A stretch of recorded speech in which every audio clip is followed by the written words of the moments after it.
માં ગાઈસ તમારા ક્વેશ્ચન જોઈએ. તમને કેવી કેવી સમસ્યા આવે છે, ક્યાં અટકો છો, વાક્ય બનતા નથી, સેન્ટેન્સ ફોર્મેશન બનતી નથી, સ્પેલિંગમાં ભૂલ પડે, જે તમારા ડાઉટ્સ હોય એકવાર જણાવો, પછી આપણે લેક્ચરની શરૂઆત કરીએ.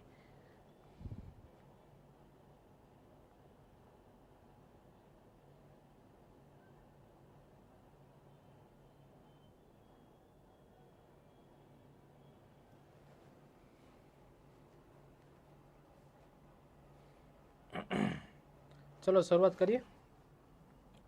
સૌથી પહેલાં તમારે બેઝિકમાં જ્યારે તમે મેન્સની તૈયારી કરો છો અથવા તો પ્રીની તૈયારી કરો છો તો એવું ના હોય આમાં કે ભાઈ મેન્સ પહેલાં કરો ને પ્રી કરો.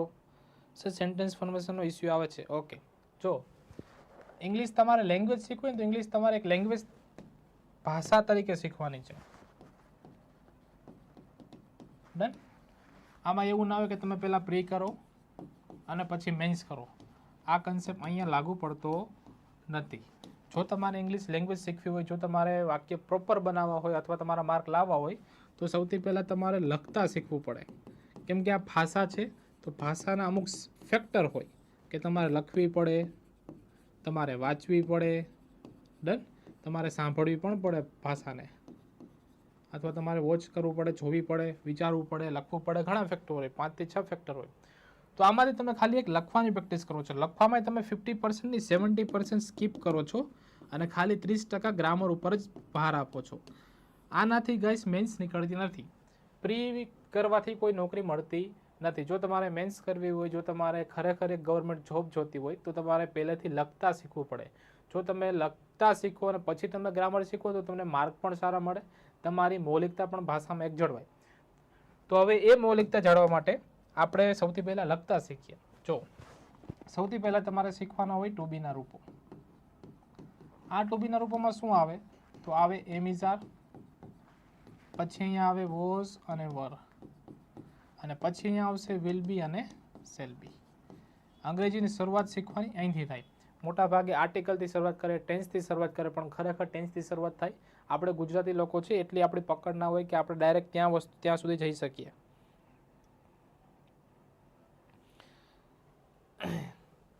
ચલો હવે સૌથી પહેલાં જોઈએ એમિઝાર. એમિઝારનો મતલબ થાય છે છાછું. આને તમારે ક્યાં સેટ કરવાનું? આને તમારે સેટ કરવાનું I, we, you, they, he, she, it, નામ એક વચન અને નામ બહુવચન. જે વિદ્યાર્થીઓને ખબર નથી કે આને ગુજરાતી શું થાય એ પણ હું તમને કહી દઉં છું. આઈનો મતલબ થાય હું, વી એટલે અમે, યુ એટલે તમે, ધે એટલે તેઓ, હી એટલે તે પુરુષ માટે વપરાય, સી એટલે થાય તેણી સ્ત્રી માટે વપરાય, ઈટ એટલે થાય તે અને વાત કરે છે પ્રાણી અને નિર્જીવની. નામ એક વચનમાં કોઈ પણ એક નામ આવે છોકરો અને નામ બહુવચનમાં આવે છોકરાઓ. ડન. જો તમારે અંગ્રેજી બેઝિકથી શીખવું હોય તો તમારે માની લેવાનું કે ભાઈ તમે અંગ્રેજીમાં શૂન્ય છો, શૂન્યથી આપણે સર્જન કરી શકીએ. હવે જો કોની સાથે એમ આવે, કોની સાથે ઇઝ આવે, કોની સાથે આર આવે, 1 by 1 બધી વસ્તુ જોઈએ. હવે આઈની સાથે લાગે એમ.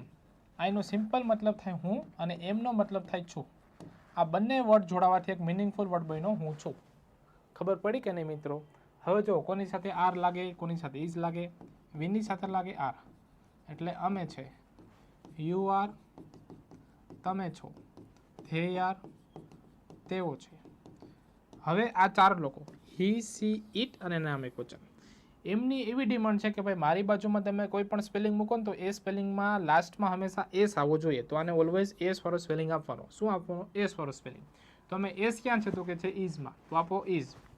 હી ઇઝ તે છે, સી ઇઝ તેણી છે, ઇટ ઇઝ તે છે, અહીંયા ઇઝ અને નામ બહુવચન હોય તો આર. આ બધી વસ્તુ તમને ફાવે છે, પણ આ બધી વસ્તુને યુઝ કેમ કરવી?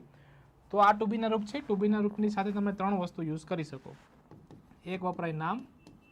નામ શું પૂછવાથી મળે? સપોઝ કે આ શું છે તો કે બોર્ડ, એનું નામ મળી ગયું. એક વપરાય વિશેષણ. વિશેષણ છે એ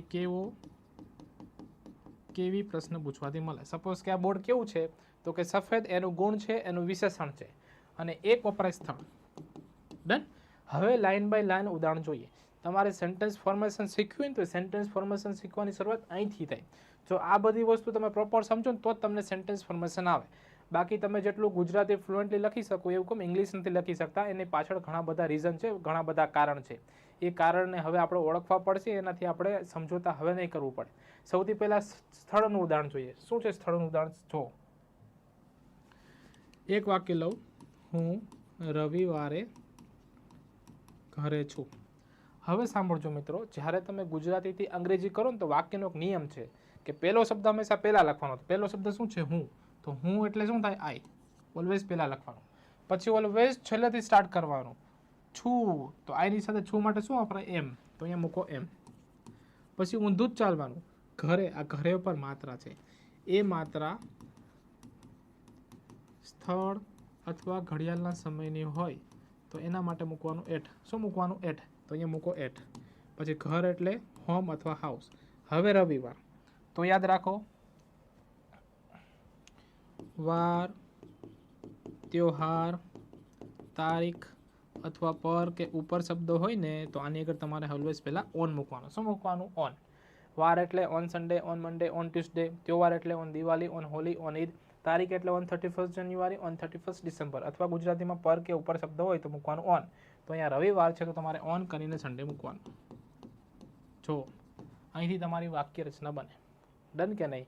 આ રીતે તમે પાયાથી લખતા શીખો ને તો જ તમને ખબર પડે કે મારે મેન્સ કેમ લખવી. કેમ કે તમારા પેપરમાં એસે લખવાનો હોય છે, લેટર લખવાનો હોય છે, રિપોર્ટ લખવાનો હોય છે, ઘણા બધા ફોર્મેટ છે. અને મેન તો છે અનુવાદ. હવે કોઈ પણ પરીક્ષા છે એમાં ઇંગ્લિશ વગર એકઈ એક્ઝામ છે નહીં. ઇવન તમને ખબર છે કે હવે ગ્રુપ બીમાં પણ મેન્સ આવશે. ગ્રુપ બી ટૂંકમાં ગ્રુપ બી હશે જ નહીં, ગ્રુપ એમાં આવી ગયું. જેના માર્ક નીચે હશે ગ્રુપ બીમાં સિલેક્ટ થશે. ખબર પડી કે નહીં? ચલો અહીં સુધી કંઈ ડાઉટ હોય તો પૂછો, પછી આપણે આગળ વધીએ. પહેલો શબ્દ પહેલાં, હું એટલે આઈ. પછી ઓલવેઝ છેલ્લેથી સ્ટાર્ટ થાય. છું એટલે એમ, માત્રા એટલે એટ, ઘર એટલે હોમ, વાર ત્યોહાર તારીખને આગળ ઓન. તો ઓન કરીને સન્ડે આવે. ચલો પૂછો કંઈ પણ ડાઉટ, પૂછો બિંદાસ. જેટલું પૂછશો એટલું તમને આવડશે. ડન. ઘણા વિદ્યાર્થીઓને એવી ક્વેરી હોય છે કે સર બેઝિકથી લખતા નથી આવડતું, એટલું ફ્લુએન્સી નથી આવડતી. એનું કારણ એ જ છે કે આપણે બેઝિકને ઓલવેઝ સ્કીપ કર્યું છે. ચલો પૂછો, બીજું કાંઈ પણ ડાઉટ હોય તો પૂછો, જણાવો.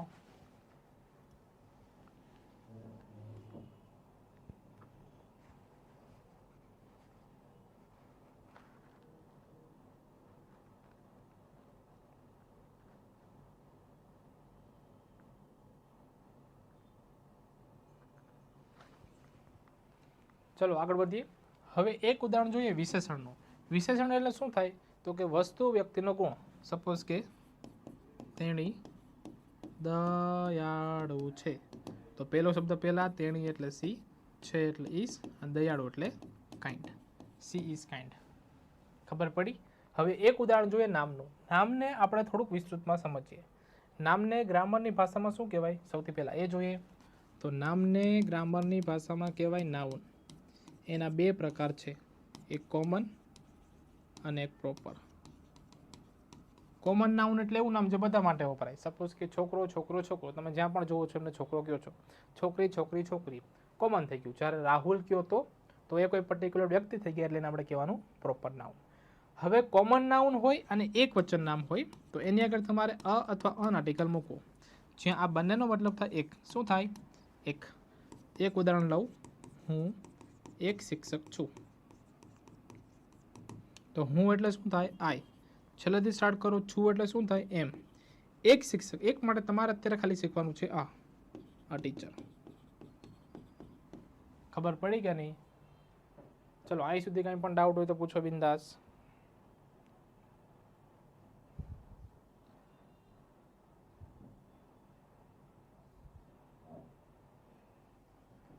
ચલો ક્લિયર છે? ડન છે? આ તમારી મેન્સ માટેનું લેક્ચર છે ગાઈસ. તમારે જો મેન્સ આપવી હોય ને તો તમે ખાલી ગ્રામર શીખી શીખીને પેપર દેવા ના જઈ શકો. એમાં ખાલી 10 માર્કનું ગ્રામર હોય, 15 માર્કનું ગ્રામર હોય એ જ આવડે. પણ જ્યારે તમારે મેન્સ લખવી હોય, જ્યારે તમારે બધા ફોર્મેટ અટેન્ડ કરવા હોય ત્યારે તમારું ઇંગ્લિશ સ્ટ્રોંગ હોવું જોઈએ. તમે તમારા વિચારોનું અંગ્રેજી કરી શકો એ લેવલનું ઇંગ્લિશ સ્ટ્રોંગ હોય ગાઈસ તો જ તમે આ બધી વસ્તુ લખી શકો. ચલો બીજું કાંઈ ક્વેરી હોય તો પૂછો. ડન. હવે આ વાક્ય ફોર્મેશન થઈ ગઈ. આ રીતે તમે આખી વાક્ય ફોર્મેશન શીખી શકો. એ પછી તમે કોઈ પણ હોય, હું અહીંયા ગુજરાતી બોલતો હોય ને તમે ત્યાં ઇંગ્લિશ લખી શકો, એટલું ફાસ્ટ ટ્રાન્સલેશન થવું જોઈએ. જો એટલું ફાસ્ટ ટ્રાન્સલેશન કરી શકો ને તો જ તમે મેન્સ લખી શકો છો. બાકી તમે એક ફોર્મેટ લખો ને બે લખો, ત્રીજા ફોર્મેટ તમે થાકી જાઓ પછી છોડી દો. ડન. એવું થવું જોઈએ નહીં. ચલો બીજો કાંઈ ક્વેરી હોય તો પૂછો. પૂછો બિંદાસ ગાઈસ, પૂછો.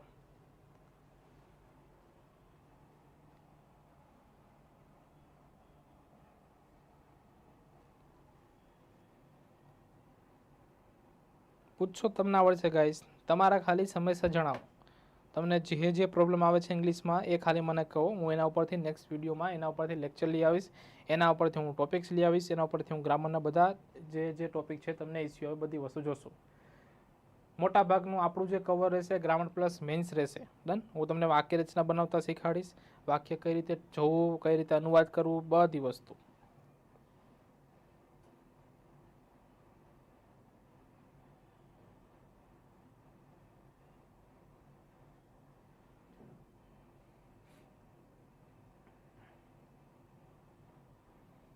ચલો ડન છે.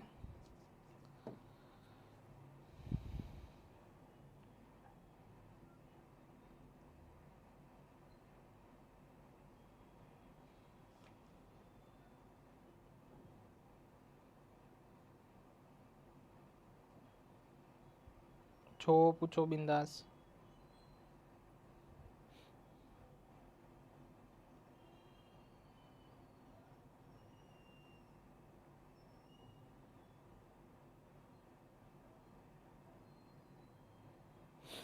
ડન. હવે જો હું તમને MCQ સોલ્વ કરતા શીખવાડું.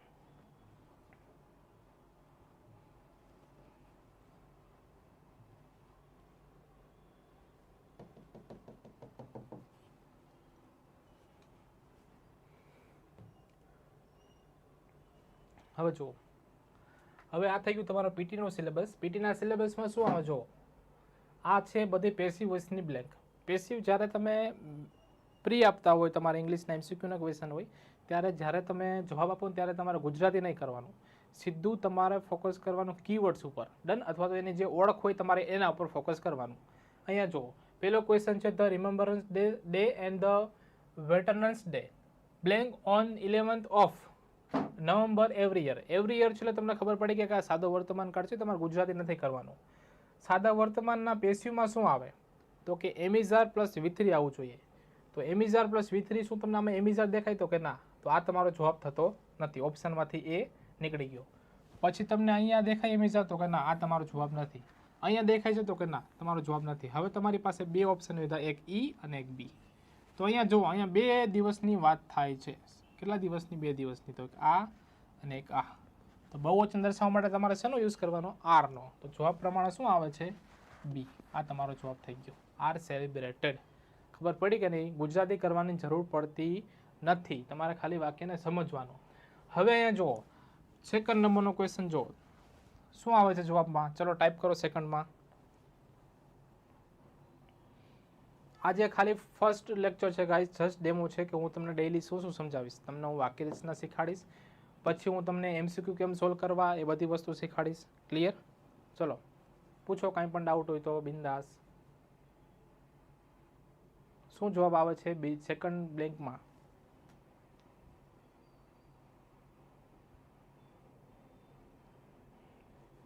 ચલો હવે સૌથી પહેલા ઓળખો સૂન કીવર્ડ્સ. સૂન કીવર્ડ્સ કયા કાળમાં આવે? સાદો ભવિષ્યકાળ. હવે સાદા ભવિષ્યકાળના પેસિવની વાક્ય રચના શું છે? ઓબ્જેક્ટ આવે, પછી વિલ બી આવે અને પછી V3 આવે. શું તમને એમાં વિલ બી દેખાય તો કે ના? તો આ જવાબ આવશે નહીં. અહીંયા દેખાય છે તો કે ના? અહીંયા આવશે નહીં. અહીંયા દેખાય છે તો કે નહીં? હવે આ બંનેમાં દેખાય છે, પણ વિલ બી પછી શું હોવું જોઈએ? V3 હોવું જોઈએ, પાસ્ટ પાર્ટિસિપલ હોવું જોઈએ. જ્યારે અહીંયા ING છે એટલે આ તમારો જવાબ આવશે નહીં. એ પ્રમાણે તમારો જવાબ બનશે D. ખબર પડી કે નહીં? તમારે ગુજરાતી કરવાની પણ જરૂર પડી નહીં. ડન છે એ રીતે. ચલો બીજો કાંઈ ક્વેરી હોય તો પૂછો. B D. ડન છે? ઓકે. હવે જો ત્રીજા નંબરની ખાલી જગ્યા જુઓ, શું જવાબ આવે છે? Third blank.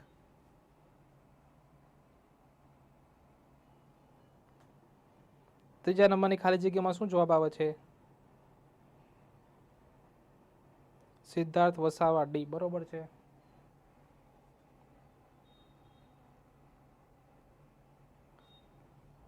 આ ડેલી લાઈવ રહેશે ગાઈસ. ડેલી સાંજે 6:30 વાગે તમારે આવી જવાનું. ડન. તો બિફોર છે, બિફોર પછી તમને ખબર છે કે સાદો ભૂતકાળ આવે, અને એની પહેલાં કયો કાળ આવે? પૂર્ણ ભૂતકાળ. અને આપણે પૂર્ણ ભૂતકાળનું પેસિવ વોઇસ મૂકવાનું છે. પૂર્ણ ભૂતકાળમાં પેસિવની વાક્ય રચના શું છે? હેડ બીન પ્લસ V3. શું તમને અહીંયા હેડ દેખાય છે? તો કે નહીં. આ તમારો જવાબ આવશે નહીં. અહીંયા દેખાય નહીં, અહીંયા દેખાય નહીં, અહીંયા દેખાય છે? તો કે નહીં. તો આ તમારો જવાબ. જો ગુજરાતી કર્યા વગર તમે જવાબ આપી શકો છો. જો તમે ગુજરાતી કર્યા વગર જવાબ આપો તો તમારો સમય બચે. તમે એ સમય બીજા સબ્જેક્ટને આપી શકો છો. ખબર પડી? ચલો નેક્સ્ટ જો અલગ અલગ બધી વસ્તુ જોઈએ. ચલો હવે જવાબ આપો 15માનો. શું છે 15મી ખાલી જગ્યામાં? રેન્ડમલી છે. આ ફર્સ્ટ લેક્ચર છે. નોર્મલી આપણે જોઈએ એટલે તમને આઈડિયા આવે કે આપણે ડેઈલી કઈ કઈ વસ્તુ અહીંયા શીખીશું.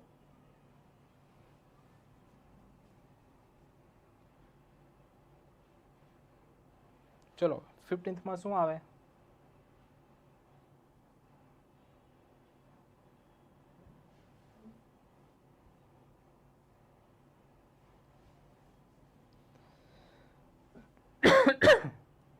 બોલો વિદ્યાર્થીઓ, બોલો.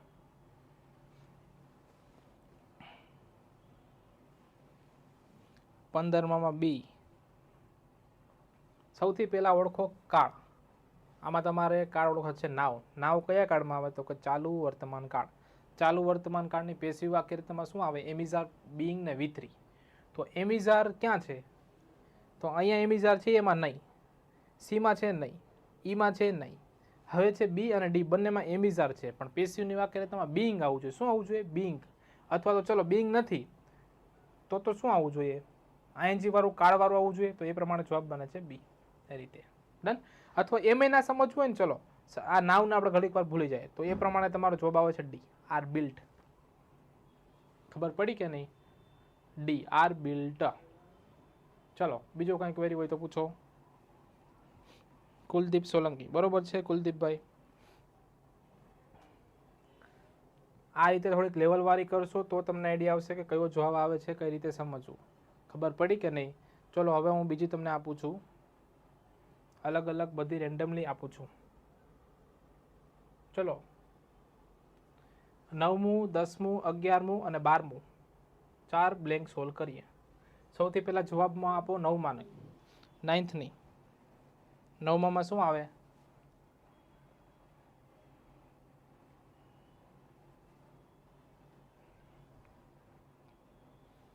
બોલજો મિત્રો, જવાબ લખશો તો આવડશે.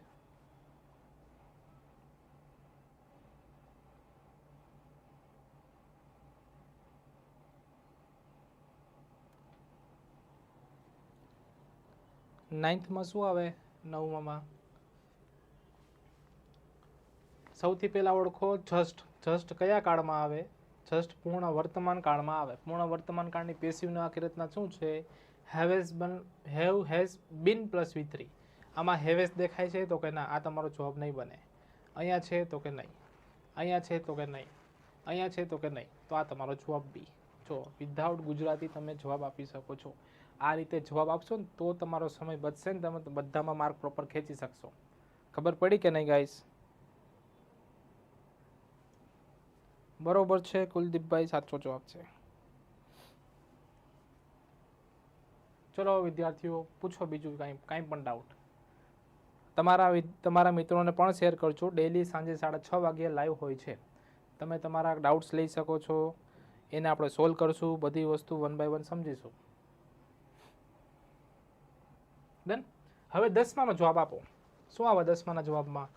Business letter blank usually on special forms. ચલો 10માં શું આવે? જવાબ આપો.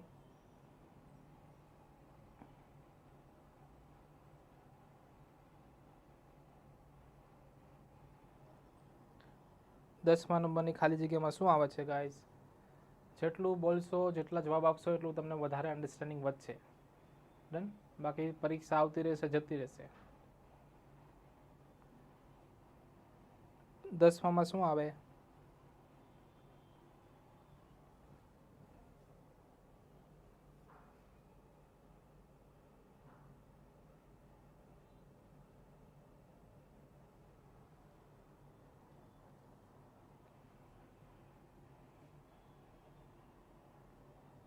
ચલો 10મામાં કીવર્ડ છે યુઝ્યુઅલી એટલે સામાન્ય રીતે, એટલે સાદા વર્તમાન કાળનું પેસિવ પૂછ્યું. અહીંયા છે બિઝનેસ લેટર્સ, આ બહુવચન છે તો બહુવચન પ્રમાણે પેસિવની વાક્ય રચનામાં આવે એમ ઇઝ આર પ્લસ V3, બહુવચન છે એટલે આવે આર પ્લસ V3. અહીંયા આર દેખાય છે તો કે ના, તો એ જવાબ નહીં આવે. અહીંયા દેખાય છે પણ બિંગ ના આવવું જોઈએ, એમ ઇઝ આર પ્લસ V3 હોવું જોઈએ, અહીંયા પણ નહીં આવે. અહીંયા એમ ઇઝ આર નથી એટલે જવાબ નહીં આવે. અહીંયા ઇઝ છે એટલે જવાબ નહીં આવે. અહીંયા આવે છે આર રિટર્ન. તો વિધાઉટ ગુજરાતી તમે જવાબ આપી શકો છો. ખબર પડી મિત્રો? ગુજરાતી કર્યા વગર જવાબ આપવો એ તમારો ઓરિજિનલ આન્સર. તમારી અન્ડરસ્ટેન્ડિંગ જેટલો તમે ગુજરાતી કર્યા વગર જવાબ આપશો એમાં તમારી અન્ડરસ્ટેન્ડિંગ વધશે.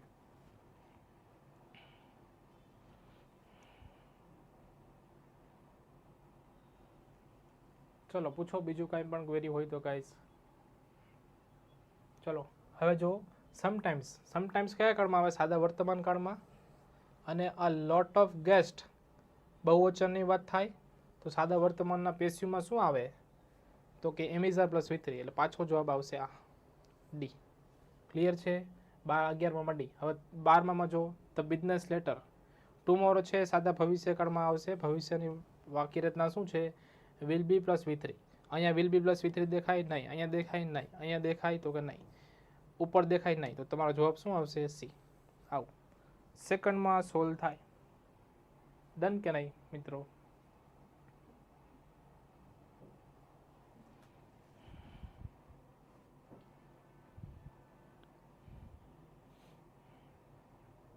કુલદીપભાઈ ડી. શેમાં ડી કુલદીપભાઈ? અહીંયા V3 નથી, વિલ પછી V1 છે ને પેસિવ હોવું જોઈએ એટલે બી પણ હોવું જોઈએ. તો બી અને V3 બંને નથી એટલે ડી જવાબ નહીં આવે. પેસિવ બનાવવા માટે કોઈ પણ કાળનું પેસિવ હોય તમારે V3 જોઈએ. અહીંયા V3 છે. ડન એ રીતે. ચલો બીજું કંઈક કર્યું હોય તો પૂછો.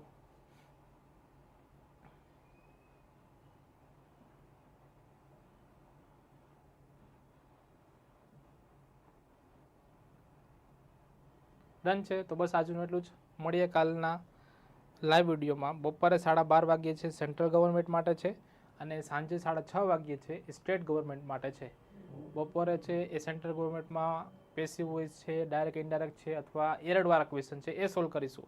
અને સાંજે 6 વાગ્યે છે આપણે CCનો અથવા રેવન્યુ જો જે સિલેબસ છે એના MCQ જોશું. પ્લસ આપણે સેન્ટેન્સ ફોર્મેશન પણ જોશું. ક્લિયર છે? બસ આજનું એટલું. સાહિલ પટેલ સાહેબ કાર્ડ આવડતા હશે તો જ આ MCQ સોલ્વ થાય. હા, આ જે MCQ બધા પૂછા છે એ પૂછા છે શેના આધારે? કીવર્ડ્સના આધારે. જો અહીંયા છે સમટાઈમ્સ, એના આધારે નક્કી થાય. અહીંયા છે યુઝ્યુઅલી, પછી અહીંયા છે જસ્ટ, પછી અહીંયા છે ટુમોરો. તો એના આધારે આ બધી વસ્તુ નક્કી થાય કે આ કયો કાર્ડ છે. તમે એમને નક્કી ના કરી શકો. ચલો બીજું કંઈ ક્વેરી હોય તો પૂછો.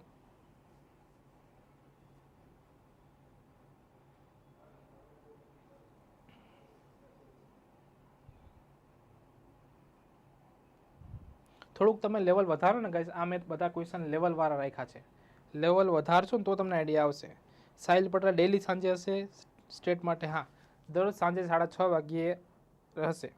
આજે ફર્સ્ટ લેક્ચર છે એટલે નાનો રાખ્યો છે. થોડુંક બેઝિક જોયું પ્લસ MCQ જોયા, પછી એક પ્રોપર વેમાં ચાલશું કે તમને બધી વસ્તુનો ટેસ્ટ મળે. ડન. ચલો બીજું કંઈક ક્વેરી હોય તો પૂછો. તમારા મિત્રોને શેર કરજો ગાઈસ, એને પણ આઈડિયા આવે.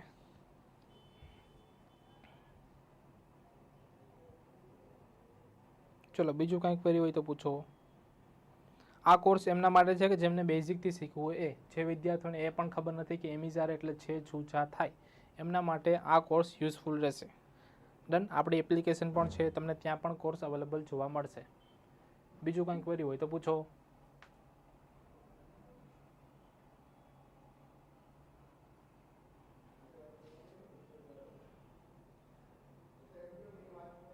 ચલો ગાઈસ, રેડી?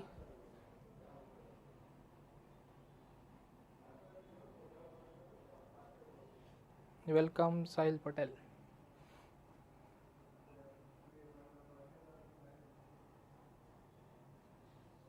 તો મળીએ ગાઈસ કાલે સાંજે 6:30 વાગ્યે પાછા.